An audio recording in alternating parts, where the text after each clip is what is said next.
Hello, chemistry.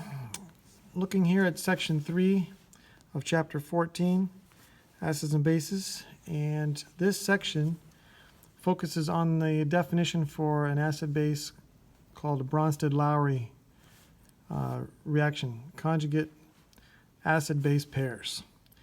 And so we're going to focus in on that particular definition and some of the things that go along with it.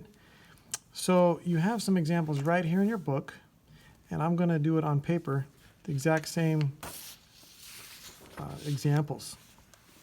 So you'll remember that a Bronsted-Lowry acid is a substance that gives a proton. And one of the questions that is often asked, well, how do I know if it gives a proton? Well, we look at the chemical reaction. When this reaction occurred, what changed it from here to here?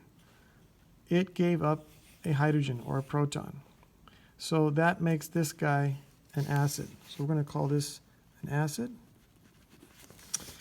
Well, where did the hydrogen go? We can see he went to the water molecule. So that makes him a proton acceptor.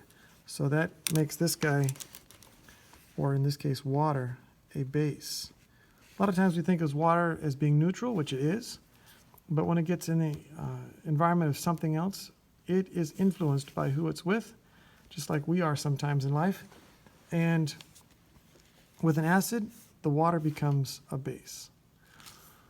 But what this section focuses on is we can also go backwards.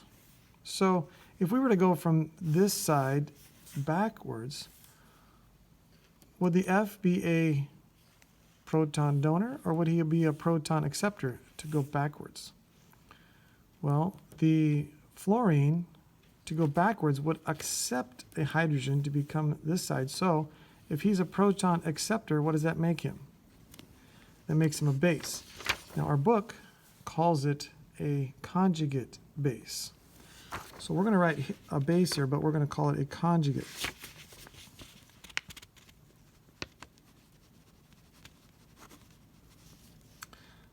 The conjugate base. It's a base, but it's on the product side.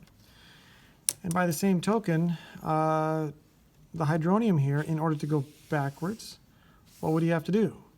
He would have to give up or donate a proton to become that. So he's a proton donor, so that makes him an acid. But since we're going to go backwards, we're going to call this a conjugate acid. So this is one type of equation, one set of names that we need to know and understand. Now, it'd been nice if they'd have left it alone and just left it just like that, but no.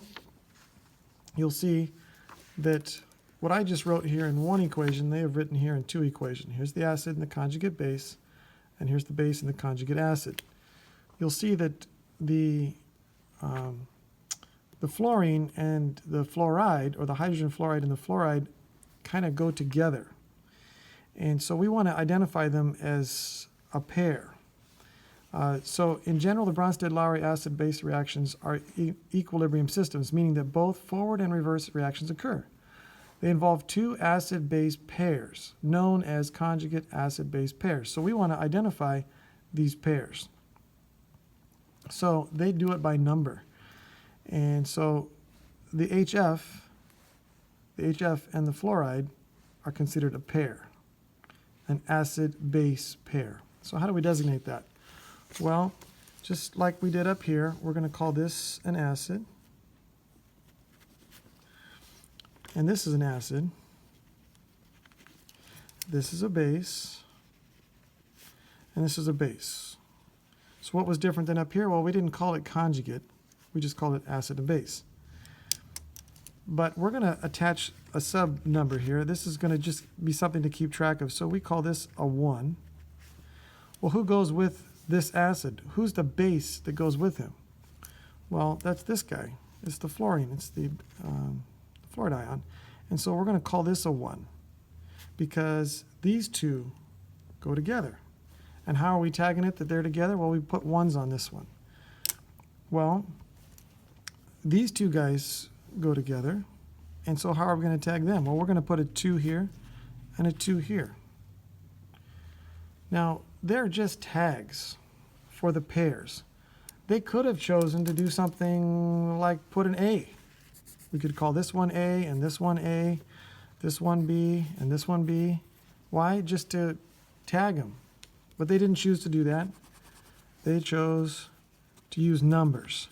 And for some reason, those numbers often are confusing to students. So just recognize that they're just tags. Who goes with this acid? The same thing that has a number 1 on it. Who goes with this base? The same thing over here that has the number 2 on it. And that's all that means.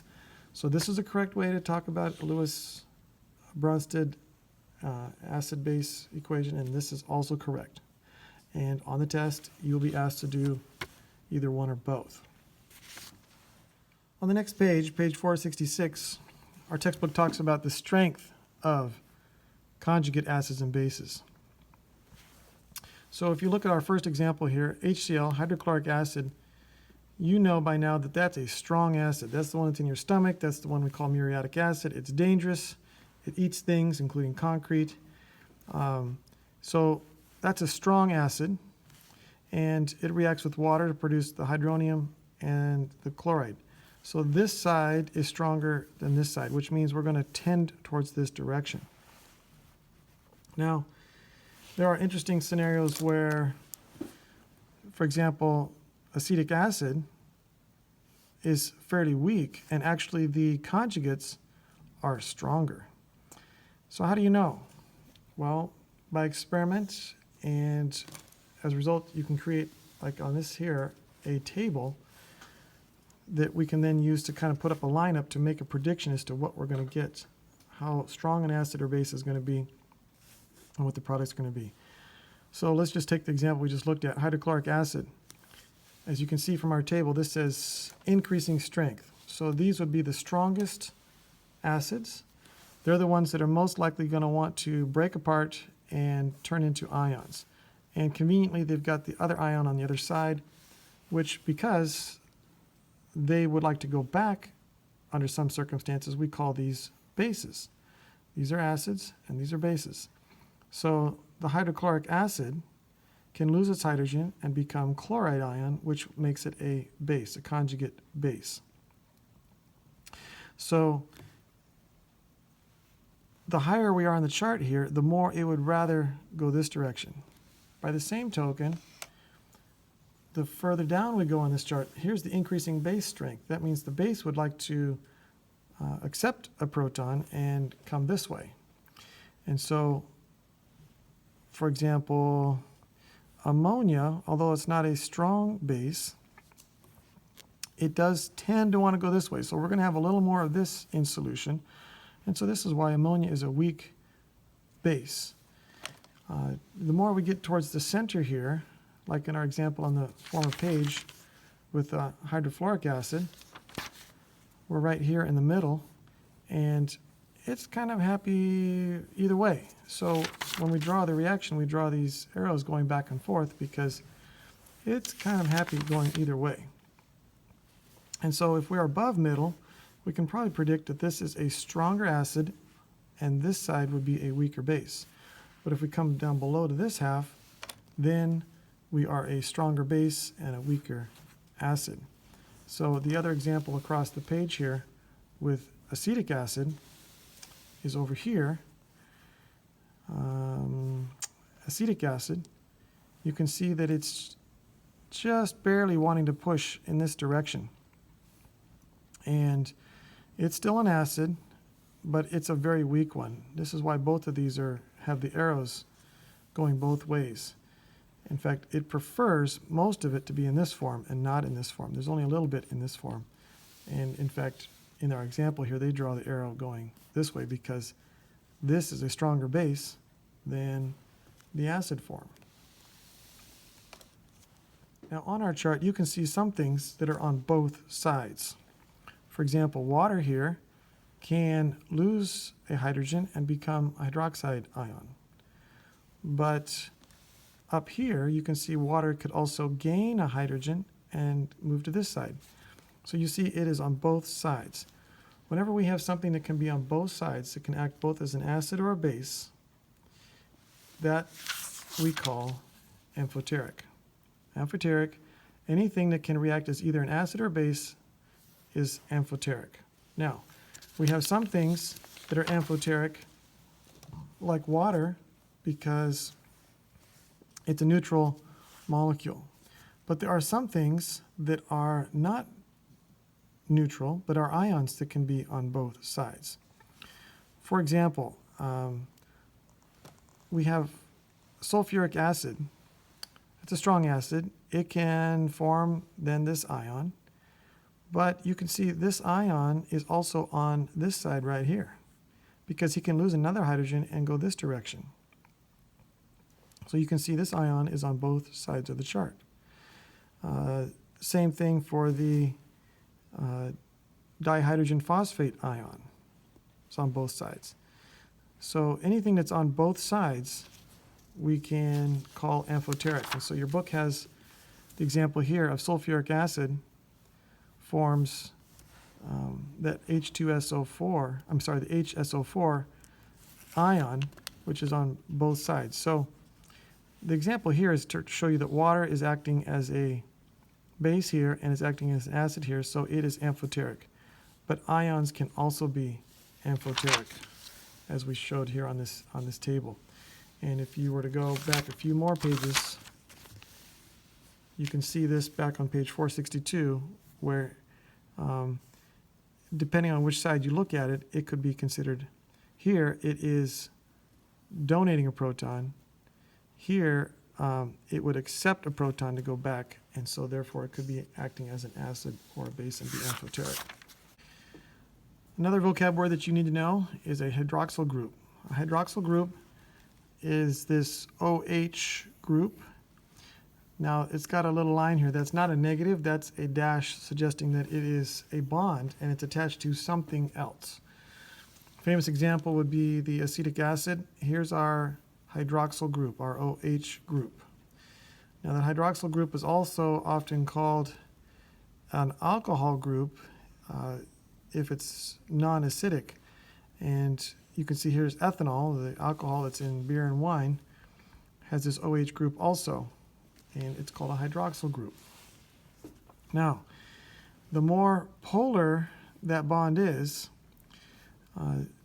so a compound to be acidic, a water molecule must be attracted to the hydrogen atom to form a hydroxyl group.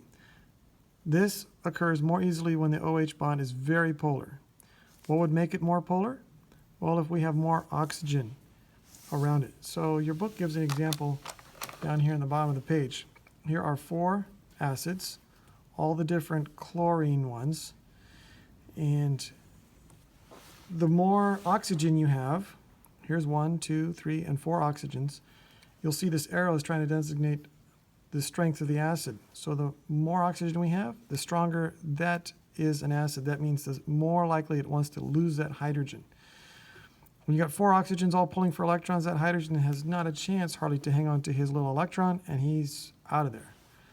Whereas when there's only 1 oxygen, it is less of a problem, and therefore the hydrogen gets to share more, and he's more likely to stick around. So this is why acetic acid, there's a couple of oxygens here, although this one's a little distant, makes it a little bit more polar. It can lose the hydrogen, but not very willingly, so it's a weak acid. This one has oxygen, but it's still now so weak that ethanol is considered neutral. It's not even considered acidic or basic because it just hangs on to that hydrogen. It doesn't really want to lose it. Now, X can make things basic, acidic, or amphoteric. Here it says the larger the number of oxygen atoms is, the more acidic the compound is. So this is a little larger, so it's a little more acidic, obviously, than this one, which is not at all. And this guy down here has lots of oxygen, so it's very acidic. In fact, it can be basic because it releases the hydroxide instead of the hydrogen itself. And another concept of our section is neutralization. Neutralization means that we do not have something that's acidic or basic after all. And what happens is, and we've talked about this reaction many times, you can take an acid and a base, react them together, the hydroxide and the hydrogen ions get together, and they form water.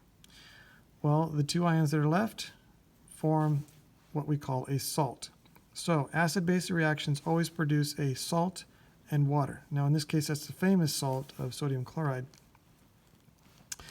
And to get the salt, you would have to do this kind of a reaction where you take the hydrogen chloride, HCl, which is what we had up there, and the sodium hydroxide, both very, very strong acid, strong base. You wouldn't want to drink these. They'll burn your face, your tongue, or whatever.